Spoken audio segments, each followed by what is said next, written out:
Cabinet ಅಲ್ಲಲ್ಲ, cabinet ನಲ್ಲಿ ವರದಿಯ ಬಗ್ಗೆ ಚರ್ಚೆ ಆಗಿದೆ. ಚರ್ಚೆ ಆದ್ಮೇಲೆ ಕ್ಯಾಬಿನೆಟ್ ತೀರ್ಮಾನ ತಗೊಂಡಿದೆ.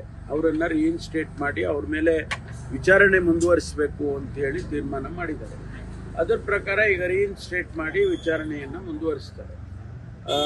ಒಬ್ಬರು ಅಧಿಕಾರಿ ಅವರು ಕ್ಯಾಟಿಗೆ ಹೋಗಿದ್ರು. ಅವರು ಆ ಕ್ಯಾಟಿಗೆ ಹೋಗಿರೋ ಕಾರಣಕ್ಕಾಗಿ ಅವರಿಗೆ ಈ ಅವಕಾಶ ಸಿಕ್ಕಿಲ್ಲ.